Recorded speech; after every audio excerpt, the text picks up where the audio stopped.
So hello everyone, very good morning, very good evening and very good afternoon to all of you. I hope कि आप सभी लोग बढ़िया हैं। And this is Ayush Sharma and welcome back to YouTube channel let's start compete. आप सभी लोग जानते हैं कि एसएससी जीडी और आपके एसएससी सीजीएल के एग्जाम आने वाले हैं। उसी को ध्यान में रखते हुए हम लोग प्रीवियस ईयर सेट से यहाँ पर कवर करते हैं। प्रीवियस ईयर जो आपके एग्जाम्स हो चुके हैं उनके क्वेश्चंस को यहाँ पर एनालाइज करते हैं, क्योंकि आपको पता है कि एसएससी कहीं ना कहीं प्रीवियस ईयर क्वेश्चंस को रिपीट करता है। तो मैं यहाँ पर आपको प्रीवियस ईयर क्वेश्चंस प्रैक्टिस कराता हूँ। और उसी के चलते आज जो है आपकी 17th नंबर की क्लास है एसएससी जीडी 2024 में, जो टीयर 1 में आपका एग्जाम कंडक्ट हुआ था 24 फेब को। उसकी फर्स्ट शिफ्ट का आप सभी जानते हैं कि जनवरी फरवरी के समथिंग आपके एसएससी जीडी 2025 के एग्जाम आने वाले हैं। तो ये आपके लिए वहां पर बेनिफिशियल होने वाला है। और जो भी बच्चे सीजीएल 2025 को टारगेट कर रहे हैं उनके लिए अलग से एक और सीरीज चल रही है एसएससी सीजीएल 2024 के प्रीलिम्स की।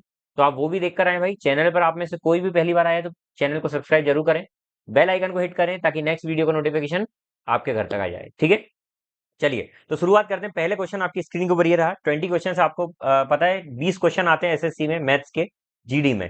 तो वो पूरे 20 क्वेश्चन यहाँ पर हम प्रैक्टिस करने वाले हैं। ठीक है, चलिए पहला क्वेश्चन देखिए क्या क्वेश्चन पूछा गया था एसएससी जीडी में 24 फेब को। बोला गया था Anil and Karan together can do a piece of work in 20 days. Anil और करण मिलकर किसी काम को 20 दिन में कंप्लीट करते हैं। आगे बोला गया कि करण और हिमांशु मिलकर उसी काम को 25 डेज में कंप्लीट करते हैं। फिर बोला गया है कि हिमांशु और अनिल उसी काम को 50 दिन में कंप्लीट करते हैं। कितने दिन में? 50 दिन में। एक बात बताइए, यहाँ पर बोला गया है in how many days Himanshu alone can do the same work. Himanshu अकेले इस काम को कितने दिन में करेगा? तो यहाँ पर अगर मैं टोटल वर्क मानकर एलसीएम मेथड से अगर मैं सॉल्व करता हूँ तो टोटल वर्क क्या होता है? इनका जितने दिन में काम कर रहे हैं उनका एलसीएम। तो इन सब का एलसीएम कितना आ जाएगा? 100। अब यहाँ पर अगर मुझे इनकी क्षमता निकालना है, एफिशिएंसी निकालना है, तो आप सभी जानते हैं कि एफिशिएंसी कैसे निकलती है। अगर मैं टोटल वर्क में जितने नंबर ऑफ डेज में वो कर रहे हैं उससे डिवाइड कर दूंगा टोटल वर्क को, तो वही हमारी एफिशिएंसी हो जाएगी। तो यहाँ पर एफिशिएंसी निकालना तो 100 में मैं 20 का डिवाइड करूंगा तो एफिशिएंसी कितनी आ जाएगी? 5 आ जाएगी। उसी प्रकार से यहाँ डिवाइड करूंगा तो 4 आ जाएगी। यहाँ डिवाइड करूंगा 100 को 50 से तो 2 आ जाएगी। ये इनकी एफिशिएंसी आ गई। अब मुझे बताइए अगर मैं इन सबको ऐड कर देता हूँ तो यहाँ पर 2 आ जाएगा अनिल प्लस करण प्लस हिमांशु, तीनों मिलकर ट्वाइस आएगा ना, क्योंकि दो दो आ जाएंगे सब ऐड करेंगे तो। और उनकी ही क्षमता को अगर मैं ऐड करूंगा तो 5 4 9 और 2 कितना हो जाएगा? 11 आ जाएगा। तो अगर मैं तीनों की एक साथ एफिशिएंसी निकालता हूं तो वो इतनी आ रही है 11 अपॉन में 2 आ रही है। Got it. यहाँ पर बोला गया है कि हिमांशु अकेले कितने दिन में करेगा। एक बात बताओ, अगर मुझे हिमांशु का निकालना है तो यहाँ पर अगर मैं ये पॉइंट देखता हूँ कि अनिल और करण, तो अनिल और करण की एफिशिएंसी 5 है और सभी की मिला के तीनों की मिलाकर इतनी है। 11.5 का मतलब कितना होता है? 5.5। ठीक है, मतलब इससे कितनी ज्यादा है भैया? 0.5 ज्यादा। और वो किसकी होगी? हिमांशु की। मतलब हिमांशु की जो एफिशिएंसी आ रही है वो कितनी आ रही है? 0.5 आ रही है। इतना काम पर डे करेगा हिमांशु। ठीक है, तो अगर हिमांशु से मुझे पूरा काम कराना है, 100 काम कराना है हिमांशु से 0.5 की एफिशिएंसी से, 0.5 की एफिशिएंसी से, तो 0.5 का मतलब होता है 1/2। टू ऊपर जाएगा मल्टीप्लाई में तो कितना आ जाएगा? 200 डेज। तो हिमांशु भैया पूरे काम को कितने दिन में कंप्लीट करेंगे? 200 दिनों में। Got it. आई होप कि आपको ये बात समझ में आ गई होगी। ये आपका आंसर रहा। ठीक है, अगर आ गई है तो भाई बेल आइकन को हिट कर दें और बता दें कि समझ में आ गई। कमेंट में लिखकर जरूर बताएं। ठीक है, what is the value of this? इसकी वैल्यू निकालना है बोर्ड मास के अकॉर्डिंग। पहले आपको क्या करना है भाई? प्लस और माइनस को देखना है कहाँ कहाँ है और उससे क्वेश्चन को डिफरेंशिएट कर देना, अलग कर देना। अब यहाँ पर इनको सॉल्व करना है। इसको सॉल्व करेंगे तो ये आ जाएगा 202। यहाँ इसको डिवाइड करेंगे तो 4 2 8, 2 इधर गया, 4 5 20, 4 2 8 आ जाएगा। यहाँ पर इनको मल्टीप्लाई करेंगे तो 25 आ जाएगा। क्या बचा भाई? तो आप बोलेंगे सर 202 माइनस में 252 प्लस में 25 कितना बच रहा है? अगर मैं इसको और इसको ऐड करूंगा तो कितना आ जाएगा? 227 माइनस में 252, तो कितना डिफरेंस आ रहा है? माइनस का 25। माइनस का 25 आपका आंसर और वो ये रहा। Got it. समझ में आ रहा है भाई? समझ में आ रहा है तो भाई थोड़ा सा सपोर्ट करिए चैनल को, लाइक करा करिए वीडियो को। ठीक है, और इसी प्रकार से अपना प्यार बनाए रखें भाई। ठीक है, आगे और भी चीजें मैं लाता रहूंगा आप लोगों के लिए। अमन कार से 80 किलोमीटर प्रति घंटे की चाल से अपने कार्यालय जाता है। वो 10 मिनट पहले पहुंचता है। भैया अमन जब 80 की स्पीड से जाता है ना, 80 किलोमीटर पर आवर की स्पीड से जाता है, तो अपने ऑफिस वो 10 मिनट पहले पहुंचता है। 10 मिनट 10 मिनट पहले पहुंचने का मतलब क्या हुआ? कि जो भी समय लगता था उससे 10 मिनट कम समय लग रहा है। वही तो पहले होता है ना। फॉर एग्जाम्पल आप अपने ऑफिस 50 मिनट पहुंचते हैं। अब मैंने बोला अगर आपने स्पीड बढ़ा दी तो आप अपने ऑफिस 10 मिनट पहले पहुंच जाएंगे। मतलब जो भी टाइम था उसमें से 10 मिनट कम लगेगा। कम लगने का मतलब माइनस। ठीक है, तो माइनस में कम कंफ्यूज मत होना। इस माइनस का मतलब है पहले। पहले मतलब कम समय लगना। ठीक है, चलिए उसके बाद बोला गया कि अगर वो 30 की स्पीड से जाते हैं 30 किलोमीटर पर आवर, तो वो अपने ऑफिस 10 मिनट लेट पहुंचते हैं, मतलब 10 मिनट देरी से पहुंचते हैं। ठीक है, मान लो 50 मिनट में पहुंचते थे, अब 10 मिनट देर लगेगी मतलब 60 मिनट में पहुंचेंगे। ठीक है, तो मुझे बताइए यहाँ पर क्या चीज नहीं बदल रही है। यहाँ पर जो है कहीं ना कहीं इनवर्स रिलेशन काम करेगा। तो यहाँ पर मैं आपको बता देता हूँ कि स्पीड इक्वल टू होता है डिस्टेंस अपॉन में टाइम। ठीक है, यहाँ पर जो है वो डिस्टेंस कभी भी चेंज नहीं हो रही, मतलब डिस्टेंस कांस्टेंट है। जब डिस्टेंस कांस्टेंट होती है तो स्पीड और टाइम का रिलेशन इनवर्सली प्रोपोर्शनल होता है। इनवर्सली मतलब जिस रेशो में स्पीड होगी, जिस रेशो में स्पीड होगी, स्पीड किस रेशो में आ रही है, 8:3 में, उसके अपोजिट रेशो में टाइम आना चाहिए जो कि 3:11 होगा। तो पहले मान लेते 3 समय लग रहा था, अब लग रहा था 11। तो कितना समय का डिफरेंस है, देखो पहले वो 10 मिनट पहले पहुंचता था, लेकिन अब उसने 30 की स्पीड से जा रहा है, वो 10 मिनट बाद पहुंच रहा है। मतलब कितना लेट हो रहा है, टोटल इनका डिफरेंस कितना आ रहा है, 20 मिनट। और इनका यहाँ पर टाइम में डिफरेंस कितना है, तो आप बोलेंगे सर यहाँ पर जो डिफरेंस आ रहा है वो आ रहा है कितना, 8 का। तो 8 की वैल्यू कितनी आ गई है, तो आप बोलेंगे 20 मिनट। 8 की वैल्यू 20 मिनट आ गई है। क्या बात समझ में आ गई, 8 की वैल्यू आपकी 20 मिनट आ गई। तो अगर मुझे यहाँ पर क्या निकालने को बोल रहा है, what will be the speed of car to reach on time, अगर समय पर पहुंचना तो स्पीड कितनी होना चाहिए। तो मुझे बताइए, अगर वो 3 की स्पीड से जाता, 8 की वैल्यू इतनी आ गई है, 8 की वैल्यू 20 मिनट आ गई है। अगर उसको मुझे समय पर पहुंचाना है, समय पर अगर मैं उससे बोलता हूँ भाई तू समय पर पहुंच, तो आप मुझे बताइएगा यहाँ पर 3 की वैल्यू कितनी आएगी। तो आप बोलेंगे सर 3 की वैल्यू जो आएगी, 8 3 24, 3 की वैल्यू कितनी आ जाएगी, तो आप बोलेंगे सर 20/3 इंटू में सॉरी 20/8 इंटू में 3 आ जाएगा। ठीक है, तो ये आ जाएगा 60/8। इतनी वैल्यू आ जाएगी किसकी, 3 की। मतलब यहाँ पर जो समय लग रहा है वो पहले कितना लग रहा है, यहाँ पर लग रहा है 60/8। क्या मैं यहाँ पर गलत तो नहीं कर रहा हूँ, 10 मिनट पहले पूछा था, 10 मिनट बाद पूछा था। यहाँ पर 3 से 8 रेशियो नहीं होगा, 3 से 8 होगा ना। तो भाई कितना डिफरेंस आ रहा है, देखो गलत कर रहे थे, थोड़ा सा लगने लगा था कि कहीं पर, क्योंकि जब चीजें डिवाइड नहीं होती तो समझ जाएगा कहीं ना कहीं कुछ गलत हो रहा है। कितना इंप्रूवमेंट हुआ, 5 का। तो यहाँ पर 5 की वैल्यू 20, तो एक की वैल्यू कितनी आ जाएगी, 4। एक की वैल्यू कितनी आ जाएगी, 4। तो यहाँ पर जो यहाँ समय लग रहा होगा वो कितना, 12 मिनट लग रहा होगा। एक बात बताना, आप इससे भी जा सकते हैं, बाद वाले से भी। यहाँ पर कितना लग रहा होगा, 32 मिनट लग रहा होगा। ठीक है, तो 12 मिनट लग रहा था, लेकिन बोल रहा था 10 मिनट पहले पहुंच रहा है। तो भैया 12 मिनट लग रहा था, एक्चुअल में 12 मिनट वैल्यू होती, लेकिन 10 मिनट पहले पहुंचा। तो मतलब अगर समय पे पहुंचना होता तो 10 मिनट बाद पहुंचता तो वो 22 मिनट लगता। ठीक है, या फिर दूसरा तरीका आप ये भी बोल सकते हैं कि सर मैं इससे नहीं जाना चाहता हूं, तो आप किससे जाएंगे। आप बोलेंगे सर अगर 32 मिनट यहाँ लग रहा था, 32 मिनट, और बोल रहा है 10 मिनट लेट पहुंचा ना, तो अगर एक्चुअल समय निकालना 10 मिनट पहले पहुंचना पड़ेगा ना, तो वो कितना आ जाएगा, 22 मिनट आ जाएगा। ठीक है, तो एक्चुअल समय तो आ रहा है सर 22 मिनट, 22 मिनट में वो पहुंचेगा, 22 मिनट में उसको पहुंचना चाहिए एक्चुअल समय में। तो मैं आपसे बोलता हूँ कि पहले तो डिस्टेंस निकालो, डिस्टेंस कितनी होगी। तो डिस्टेंस होगी सर 80 की स्पीड से जा रहा है, टाइम कितना लग रहा था पहले, 80 की स्पीड से जब जा रहा था तो 12 मिनट का, तो 12 मिनट का समय लग रहा था। ठीक है, तो इतने की स्पीड से जब जा रहा था तो 12 मिनट का समय लग रहा था, यही उसकी डिस्टेंस होगी। और यही डिस्टेंस हमको बोल रहा है कि यही डिस्टेंस हमको कवर कराना कितनी, 22 मिनट में। तो 22 मिनट में अगर मैं उसको चलाऊंगा, 22 मिनट में अगर चलाऊंगा तो स्पीड कितनी होना चाहिए, तो ये तो डिस्टेंस आ गया। अगर स्पीड निकालना तो आप बोलेंगे सर 80 इंटू में 12, आपको 22 में चलाना है तो कितनी स्पीड होना चाहिए।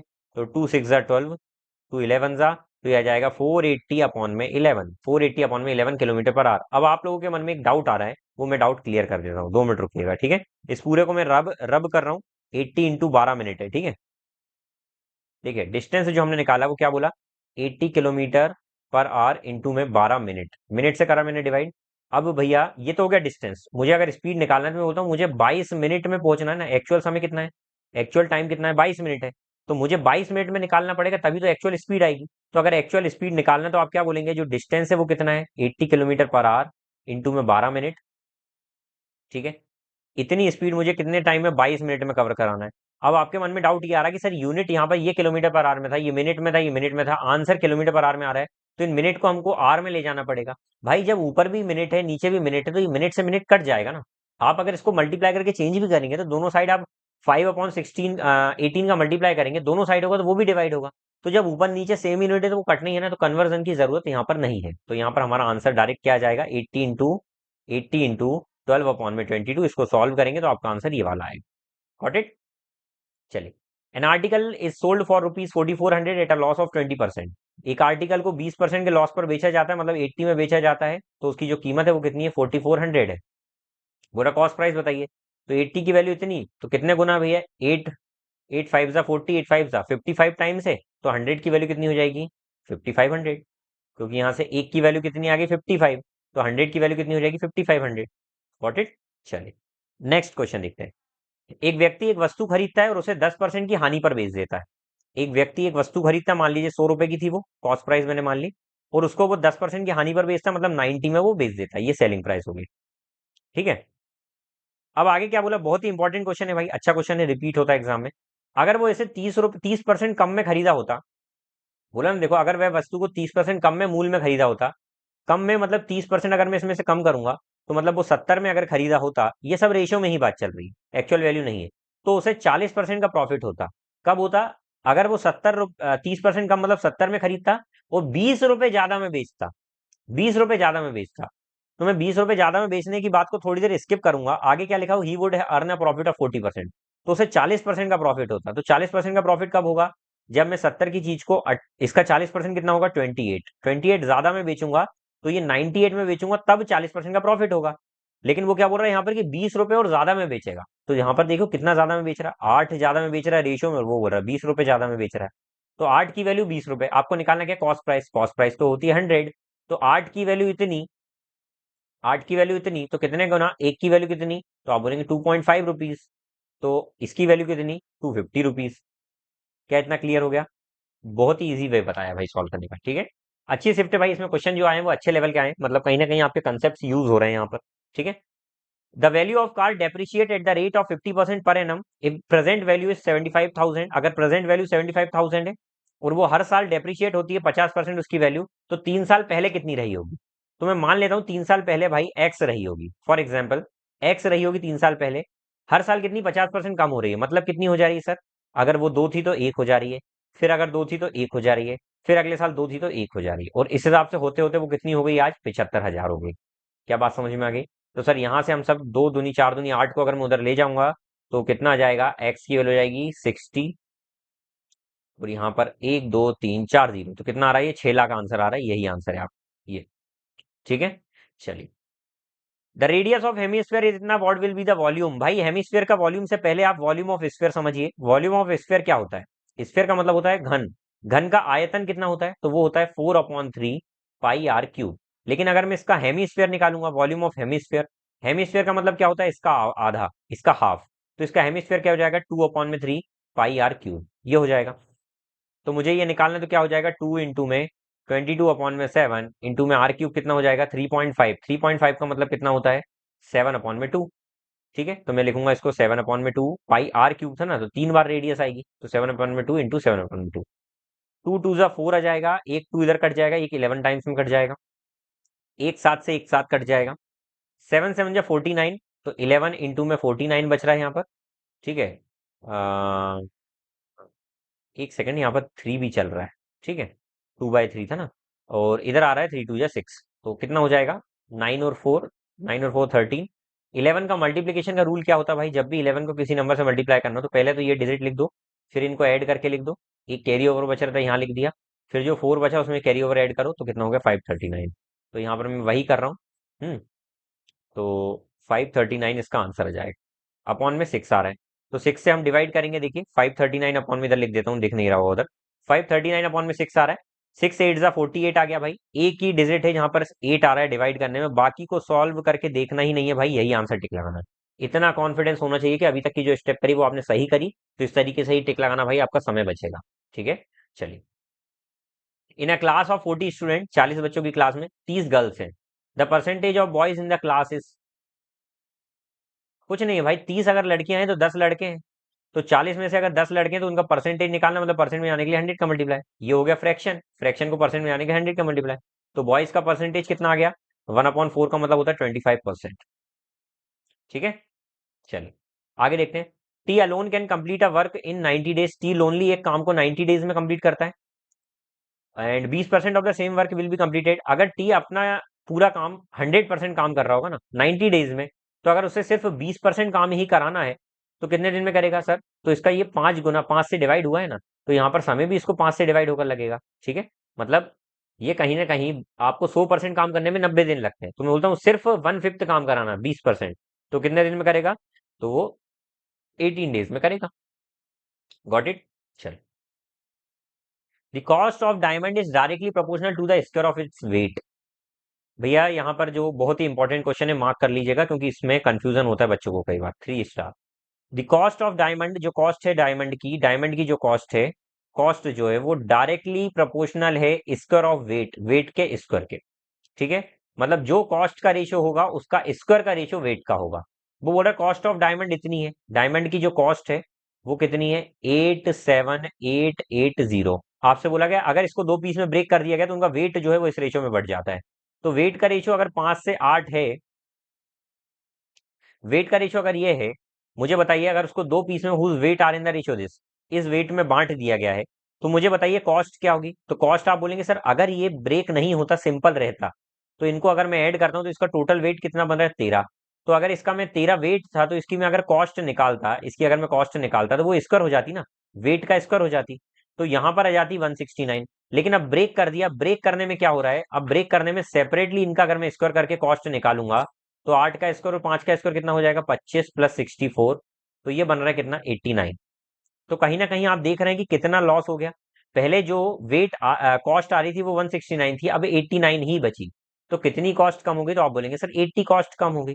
ठीक है, तो मुझे यहाँ पर बताइए ये पूछ क्या रहा है, यहाँ पर ये आपसे पूछ रहा है कि अगर what is the loss incur in the breakage, breakage में कितना लॉस हुआ। एक बात बताइएगा, ये जो कॉस्ट है वो ओवरऑल की है और ओवरऑल कॉस्ट कितनी आ रही थी, 169, तो ये वैल्यू है 169 के बराबर। लॉस कितना हुआ, 80 का, तो आपको 80 की वैल्यू निकालना है। ठीक है, तो आप बोलेंगे चॉकलेट कंसेप्ट से कि ये 87880 की जो वैल्यू है ये 169 के बराबर है और आपको 80 की वैल्यू फाइंड आउट करना है। Got it. चलिए काटते हैं हम। 13 वन जा 13, 13 जा ये पूरा जाएगा, 13 6 जा 78, 13 6 जा 78, कितना बच रहा है भाई, 9, 13 7 जा 91, 13 6 जा 78, 0। फिर काटेंगे, 13 5 जो 65, 13 2 26, 0, 520 आ रहा है, 0 0 8 दूनी 16 का 6, एक कैरी ओवर, 8 पंजा 40, 41 41600, 41,600 इसका आंसर। गॉट इट भाई, समझ में आ गया, समझ में आ गया तो मुझे बता दीजिए भाई समझ में आ गया, बहुत ही अच्छा क्वेश्चन था ये भी।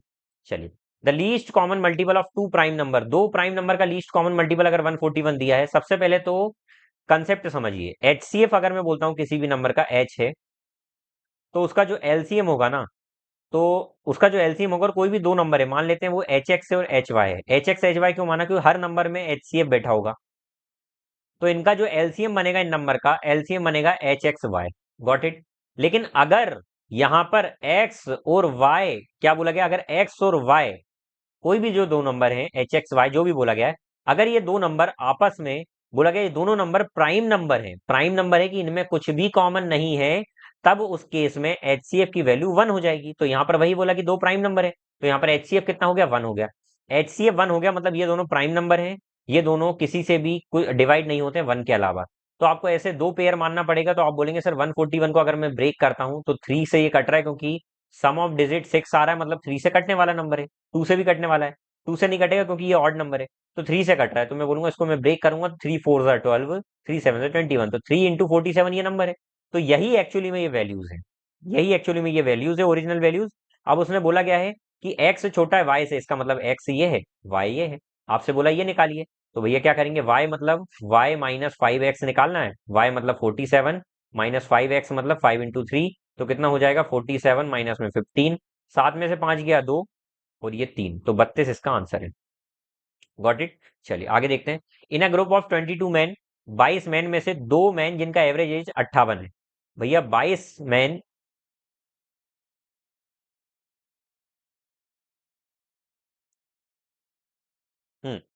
22 मैन है जिनका एवरेज कुछ रहा होगा, मान लेते हैं एक्स। मैंने बोला कि दो बच्चे जाते हैं और दो कोई नए आ जाते हैं, इनको रिप्लेस किया जाता है, और उस केस में क्या होता है, टोटल तो नहीं बदलता है, लेकिन जो इनका एवरेज है वो 2 साल कम हो जाता है, 2 साल कम हो जाता है। मुझे बताइए कि जो दो बंदे नए आए हैं, अगर ये भी 58 एवरेज लेकर ही आते, 58 ही एवरेज लेकर आते, तो क्या एवरेज पे कोई फर्क पड़ता, कुछ भी फर्क नहीं पड़ता, एवरेज पर कोई भी फर्क नहीं पड़ता। अगर 58 के ही एवरेज लेकर गए और 58 के ही एवरेज में ये आ जाते तो क्लास के एवरेज में कोई फर्क नहीं पड़ता। लेकिन फर्क क्या पड़ा कि 2 साल कम हो गया, 2 साल 22 लोगों का कम हुआ, तो मतलब टोटल 44 इनके जाने आने से कम हुआ है, 44 कम हुआ, इसका मतलब ये 44 किलो वजन कम लाए थे। लेकिन ऑन एन एवरेज अगर मैं दो का निकालता हूं तो दो से इसको डिवाइड करूंगा तो ऑन एन एवरेज ये 22 किलो कम लाए थे। तो अगर मैं इसमें से 22 को माइनस कर दूंगा तो इनका आ जाएगा 6 और ये आ जाएगा 3, तो 36 ईयर इनका एवरेज वेट रहा होगा। ठीक है, ये बेस्ट मेथड से मैंने आपको सॉल्व करके बताया, इसलिए इसमें आप 3 नहीं 4 नहीं 5 स्टार लगाइए। ठीक है, चलिए the compound interest compounded half yearly received on this for 1.5 year is इतना। भैया ध्यान से सुनिएगा, कंपाउंडेड हाफ ईयरली का मतलब बोला गया मतलब 6-6 महीने की साइकिल चल रही है, 6 मंथ की साइकिल चल रही है। 1.5 ईयर बोला मतलब टाइम को आप सीधी सी बात है कि 3 मान लो, क्योंकि 6-6 महीने अगर 1.5 ईयर तक लगेगा तो 6-6 महीने की कितनी साइकिल होगी? 3 साइकिल होगी, 3 साइकिल होगी। क्या बात समझ में आ गई? तो यहां से अगर मैं प्रिंसिपल से अमाउंट का रेशियो लेता हूं तो वो कितना बनेगा? तो आप बोलेंगे प्रिंसिपल से अमाउंट का रेशियो 2200 से कितना बनेगा? इतना है, इतना है, इसका मतलब क्या? तो आप बोलेंगे सर इतना इंटरेस्ट मिल रहा है तो मतलब 2200 से ये 3836.8 हो गया है। तो ये बढ़कर कितना हुआ? इतना। तो आप बोलेंगे 6, 3, 10 का जीरो, एक यहाँ, ये 6। तो ये प्रिंसिपल से अमाउंट का रेशियो बन रहा है ये, ठीक है। और ये बन रहा है, मान लेते हैं सर ये कितने साल में बना होगा? तो आप बोलेंगे सर प्रिंसिपल से ये अमाउंट का रेशियो 3 साइकिल में बना होगा, 3 साइकिल में बना होगा, और हर साइकिल 6 महीने की है। तो ध्यान रखना यहाँ पर जो रेट परसेंट निकल रहा है ना, यहाँ पर हम जो रेट निकाल रहे हैं वो 6 महीने का निकाल रहे हैं, रेट जो निकल रहा है वो 6 मंथ का निकल रहा है, ठीक है। आगे हम उसको चेंज करेंगे। तो अगर मैं यहाँ पर इसको यहाँ पर इस तरीके से डिवाइड करता हूँ तो ये किसी से कट रहा है, आप बोलेंगे किससे कट रहा है? तो आप इसको काटिएगा तो ये आई थिंक 4 से कट रहा है। 4 5 ज़ा 20, 4 5 ज़ा 20, 0 0, 4 15 ज़ा 0, 4 9 ज़ा 36, 4 2 ज़ा 8, कट गया। चलिए, अब उसके बाद फिर ये कट रहा है किससे? तो आप बोलेंगे सर ये अभी भी 4 से कटेगा, आप देखिए। तो 4 1 ज़ा 4, 4 3 ज़ा 12, 4 7 ज़ा 28, 4 5 ज़ा 20, अभी ये किससे कट रहा है? तो आप बोलेंगे 4 3 ज़ा 12, 3 यहाँ, 4 7 ज़ा 28, 2 यहाँ, 4 7 ज़ा 28, 4 3 ज़ा 12, ठीक है।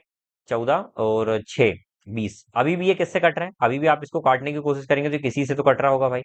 अम,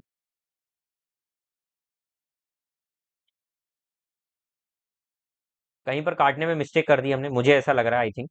ठीक है, फिर से काट लेते हैं। यहाँ पर देखिए 6 3 6 8, 22,000, ठीक है। अगर मैंने इसको सबसे पहले किससे काटा है तो आप बोलेंगे सर सबसे पहले हमने इसको 4 से काटा। 4 5 ज़ा 20, 4 5 ज़ा 20, 0 0, 4 15 ज़ा 0, 4 9 ज़ा 36, 4 2 ज़ा 8। अब इसको मैं अगर 2 से ही काट देता हूँ तो ये 2500 आ जाएगा। 4 से ही काटते हैं ना अपन, एक काम करते हैं, 4 1 ज़ा 4, 1 इधर जाएगा, 4 3 ज़ा 12, 3 इधर, 4 7 ज़ा 28, 2 उधर, 4 5 ज़ा 20, ये किससे कटेगा? 4 3 ज़ा 12, 13 14 15, 3, 4 7 ज़ा 28, 2 यहाँ, 4 7 ज़ा 28, 4 3 ज़ा 12, ठीक है। 14 और 6 21, हाँ, 3 से कट रहा है ना यार, कुछ भी गलत नहीं हो रहा है, सही जा रहा है। 7 से अगर मैं काट के देखूंगा तो 7 5 ज़ा 35, 70, 14, 15 16 17, भैया 3 से कट रहा है, ठीक है। हाँ, 6, 14 और 6, नहीं गलती तो हो रही है कहीं पर, मुझे लग रहा है। कहाँ गलत हो रहा है लेकिन ये समझ नहीं आ रहा है। 10 6 16, 9, 3 3 6, 14 और 2 20 से नहीं कट रहा है तो फिर किससे कट रहा है? पता नहीं कहाँ कंफ्यूज है, एक बार फिर से देख लो यार, कहाँ कंप्लीट नहीं हो रहा है, कहाँ पर दिक्कत आ रही है। Let them check. देखिए, तो यहाँ पर नीचे आ रही है रिसीव ऑन 2200, 2200 था, एक पॉइंट लगाकर यहाँ लगाया। अगर मैं इन सबको ऐड कर देता हूँ तो यहाँ पर मैं अगर 2200 में इसको ऐड करता हूँ तो कितना हो जाएगा? 0.8 तो गया, 0.8 तो गया। यहाँ पर कितना आ रहा है? 6 3 10 का जीरो, एक यहाँ 6, इतना बन रहा है, ठीक है। इसको मैं डिवाइड करता हूँ तो ये 4 2 ज़ा 8, 4 से नहीं कट रहा है, 2 से ही कट रहा है। 2 3 ज़ा 6, 0, 2 1 ज़ा 2 8 ज़ा 16, 2 4 ज़ा 8, ये 2 11,000। फिर इसको 4 से काटता हूँ, 4 7 ज़ा 28, यहाँ 4 5 ज़ा 20, 4 4 ज़ा 16, 4 6 ज़ा 24, 4 2 ज़ा 8, 9 10 11 3, 4 7 ज़ा 28, 2 यहाँ, 4 5 ज़ा 20 और 0, ठीक है। अब इसको किससे काटूंगा? 2 से काटूंगा। तो 2 से काटूंगा तो ये हो जाएगा 2 3 ज़ा 6, 2 7 ज़ा 14, 2 7 ज़ा 14, 2 3 ज़ा 6। ये कटेगा किससे? 2 1 ज़ा 2 3 ज़ा 6, 2 7 ज़ा 14, 2 5 ज़ा 10। फिर वही आ गया यार, किससे कट रहा है? आप लोगों को समझ आ रहा है क्या? 1375, let me check where it is cut रहा है, वेयर इट इज कट रहा है।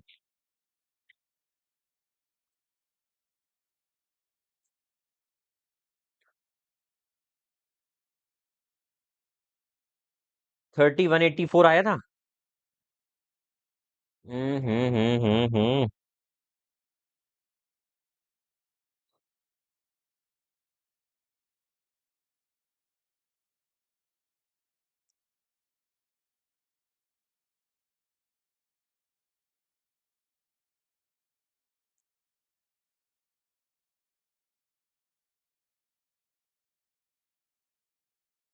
ओके, 11 से कट रहा है यार, पूरा पूरा दिख ही नहीं रहा है हमको। देखिए 11 से कट रहा है, आई होप कि आपको तो समझ में आ गया होगा। 11 थ्री जा 33, फोर यहाँ, 11 फोर जा 44, 11 थ्री जा 11, वन जा 11, 12 13, दो इधर, 11 टू जा 22, फाइव जा 11, फाइव जा। तो आप देखिए ये किसका क्यूब रूट होता है? अगर मैं अमाउंट से प्रिंसिपल का रेशियो निकालता हूँ तो उधर जाकर क्यूब रूट लगेगा।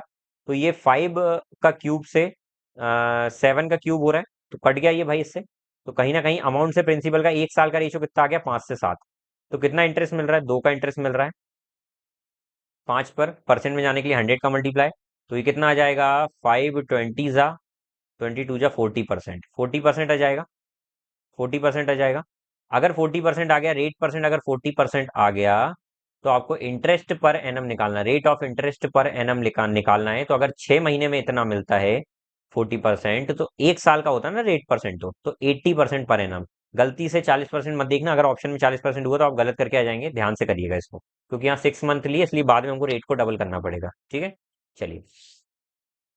9900 is divided amongst these, what is the share of Y? Y का शेयर निकालना है, तो 9900 में से वाई का शेयर कितना है?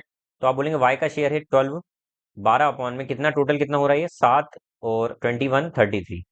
ठीक है, तो ये 300 टाइम्स में, तो ये 3600 हो रहा है भैया, 3600 हो रहा है। ठीक है। Which of the following number is divided by 4? 4 से कौन सा नंबर डिवाइड होता है? 4 का विभाज्य का नियम ये होता है, विभाज्यता का नियम ये होता है कि अगर कोई भी नंबर की लास्ट 2 डिजिट 4 से डिवाइड हो रही है तो वो नंबर पूरा डिवाइड होगा। तो इसकी लास्ट 2 डिजिट 4 से हो रही है क्या भैया? 4 10 सा 40 होता है, ये नहीं हो रही है। ये देखिए 4 8 सा 32, ये भी नहीं हो रही है। 4 के 12 में 70 भी नहीं आता है। 4 1 सा 4 2 सा 12 बार में ये कट रहा है, तो ये नंबर 4 से कटेगा। लास्ट 2 डिजिट चेक करिए, अगर वो 4 से कट रही है तो वो पूरा नंबर, भले ही वो 200 डिजिट का हो, वो 4 से कटेगा। Got it? चलिए। The difference between simple interest on certain amount at the rate of 11% for 8 year and 9 year is इतना। 11 पर साल के लिए 11% अगर 8 साल के लिए लगेगा, और 11 ही % अगर 9 साल के लिए लगेगा, तो यहाँ पर डिफरेंस कितना आएगा परसेंटेज में? तो ये 88% बनेगा रेट, और यहाँ पर बनेगा 99%। तो यहाँ पर कहीं ना कहीं 11% का डिफरेंस आएगा, और उसकी वैल्यू दी हुई है 132। सम निकालना है। सम अपने आप में 100% होता है प्रिंसिपल, सम मतलब प्रिंसिपल। तो 100% की वैल्यू कितनी होगी? तो यहाँ से 1% की वैल्यू कितनी आ जाएगी? 11 1 जा 11 2 जा 12, तो 100% कितनी आ जाएगी? 1200। क्या बात समझ में आ गई? 1200। Got it? चलिए। The mark price of cycle is 2700, if 10% discount is given, what will be the selling price of cycle? Mark price जो इसका दिया हुआ साइकिल का, वो 2700 दिया हुआ है। अगर 10% डिस्काउंट दिया जाता है तो सेलिंग प्राइस कितना होगा? तो 10% डिस्काउंट देने का मतलब इसको 90% में बेचा जा रहा है। 90% में 2 जीरो से 2 जीरो कटा, 0 9 7 63, यही आंसर है भाई। 30 एक में ही है। 6 यहाँ, 9 2 जा 18, और 6 24, 2430 इसका आंसर। Got it? चलिए अगला देखते हैं। Average age of group of 20 boys is 25 years. 20 बच्चों की एवरेज एज का जो वो है एवरेज, वो है 25 साल। अगर उसमें से क्या बोला गया है? Age having 15 years, a boy having age 15 year. अगर एक 15 साल का बॉय छोड़कर जाता है और एक नया बॉय ज्वाइन करता है, तो उसके आने से जो एवरेज है, वो 20 बच्चों का जो एवरेज है वो 2 साल बढ़ जाता है, मतलब 27 साल हो जाता है। मुझे एक बात बताइए, 15 साल का ही अगर बॉय गया होता और 15 साल का ही आया होता, तो एवरेज पे कोई फर्क नहीं पड़ता। तो मैंने मान लिया कि जो नया बॉय है ना, न्यू बॉय, वो 15 साल का ही था। 15 साल का ही था। लेकिन यहां पर ये चीख मार के ये बोल रहा भैया वो 15 साल का नहीं था, क्योंकि उसके जाने से, नए बच्चे के आने से एवरेज 2 साल बढ़ गया। हर का 2 साल बढ़ा, मतलब टोटल 20 लोगों का अगर मैं देखता हूँ, तो टोटल 40 साल उसके आने से एवरेज बढ़ गया। टोटल सम जो है वो 40 साल बढ़ गया। इसका मतलब वो व्यक्ति जो है, जो नया व्यक्ति आया, वो 15 साल का नहीं आया था, वो उससे 40 साल ज्यादा का आया था। इसका मतलब वो 55 साल का बॉय आया था। बॉय नहीं बोलेंगे इसको, क्या बोलेंगे? आदमी बोलेंगे। ठीक है, मैन बोलेंगे। एचसीएफ इसका निकालना है भाई। जनरली जनरली एचसीएफ निकालने का जब भी इस तरीके का है ना, तो मैं बोलता हूँ आप आपस में इनका डिफरेंस लीजिए। इनका डिफरेंस लेंगे तो ये आ रहा है 42, इनका डिफरेंस लीजिए तो आ रहा है 42, और फिर अगर जो भी आए उनका डिफरेंस लीजिए। अगर नहीं, दोनों कॉमन आ रहे हैं, तो अल्टीमेटली आपका आंसर 42 ही होगा। 42 मतलब कि वो 42 इन तीनों को काट रहा है। आप चेक कर लीजिए, तीनों को काट रहा है। और यहाँ पर हाईएस्ट कॉमन फैक्टर सबसे यही है 42, जो सबको काट रहा है बस। हाईएस्ट कॉमन फैक्टर का मतलब होता है महत्तम समअपवर्तक। इसका मतलब सबसे बड़ा वह नंबर जो इन सबको काट दे। किस किस को? 84, 126 और 168, मतलब सबसे बड़ा Kataiya.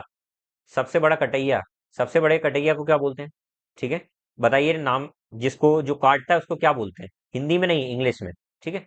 N item is sold for rupees इतना after 2 successive discount of 30% and 10%। मान लेते हैं कि वो आइटम मार्क प्राइस उसका X रुपए है, उसको 2 डिस्काउंट में बेचा जा रहा है। पहला 30% का डिस्काउंट, 30% मतलब उसको 70% में बेचा, फिर उसमें 10% का मतलब 90% का डिस्काउंट दिया, तो वो जो आइटम की वैल्यू आ गई वो आ गई 4964। आपसे बोला मार्क प्राइस मतलब एक्स की वैल्यू, भैया 2 जीरो से तो ये 2 जीरो कट गए, तो यहाँ पर एक्स की वैल्यू कितनी आ गई, 4964 डबल जीरो अपॉन में 7 9 जा 63।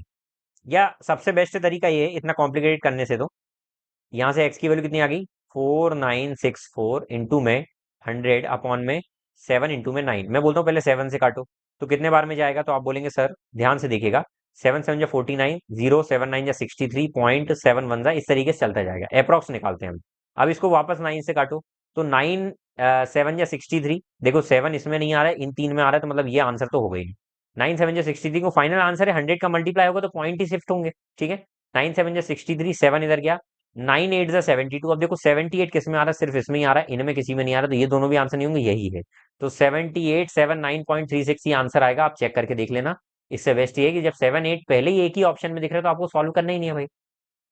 तो इस तरीके की स्मार्ट अप्रोच आपको एग्जाम में अप्लाई करना है। तो मेरे भाई लोग, आप लोगों को उम्मीद करता हूँ कि आपको पूरा अच्छे से समझ में आ गया होगा भाई, ठीक है। आप में से जो भी बच्चे जिनको कोई भी कास्ट के सर्टिफिकेट के रिगार्डिंग अगर डाउट है भाई, तो 2025 में जो भी एग्जाम के आप फॉर्म फिल करने वाले हैं उससे पहले ओबीसी कास्ट सर्टिफिकेट के रिगार्डिंग मैंने वीडियो बनाकर अपलोड कर चुका हूं। आप जाकर उसको देख लें, पुराने डॉक्यूमेंट वेरिफिकेशन की वीडियो भी मेरी देख लें, जिसमें मैंने ईडब्ल्यूएस, ओबीसी और एसटी एससी कास्ट के बारे में बताया, वो सर्टिफिकेट के बारे में। जो ये ओबीसी सर्टिफिकेट है, इसमें आप लोगों के जितने भी डाउट्स थे, लाइक कि सर पापा अगर एग्रीकल्चर में, पापा की एग्रीकल्चर इनकम है, तो वो उससे क्या हम क्रीमी लेयर में जाएंगे अगर 8 लाख से ऊपर इनकम है तो? क्या आपके पापा जॉब में है, सरकारी गवर्नमेंट ऑफिसर हैं, तो क्या उसके कारण आप ओबीसी सर्टिफिकेट के लिए एलिजिबल नहीं होंगे? क्योंकि ओबीसी सर्टिफिकेट दो टाइप के होते हैं। तो जितनी भी मैंने डिटेल में बात करी उसमें आपको पूरा बता दिया गया कि किसके साइन से आपका सर्टिफिकेट वैलिड होगा, किसके साइन से नहीं होगा, क्रीमी लेयर क्या होता है, नॉन क्रीमी लेयर क्या होता है, क्या लास्ट डेट होगी, क्रूशियल डेट क्या होगी, कब तक बन जाना चाहिए, क्या फॉर्मेट होगा। ये सारी चीजें मैंने एक वीडियो में डिस्कस कर दी है, आपको डिस्क्रिप्शन में लिंक दिया हुआ है। बेल आई आपको डिस्क्रिप्शन में लिंक में प्रोवाइड कर रहा हूँ, और आपको ऊपर देखिए बेल आई बटन पर जो आपको दिख रहा होगा, वहां पर आपको लिखा भी आ रहा होगा ओबीसी सर्टिफिकेट के रिगार्डिंग वीडियो, तो आप वहां जाकर वीडियो को देख सकते हैं। मिलते हैं अगली क्लास में, तब तक के लिए अपना ध्यान रखिए, मस्त रहिए, व्यस्त रहिए। अगली क्लास में हम एसएससी जीडी का जो 24 फरवरी उसकी सेकंड शिफ्ट को प्रैक्टिस करेंगे। तब तक के लिए अपना ध्यान रखिए, मस्त रहिए, व्यस्त रहिए। जय हिंद, वंदे मातरम।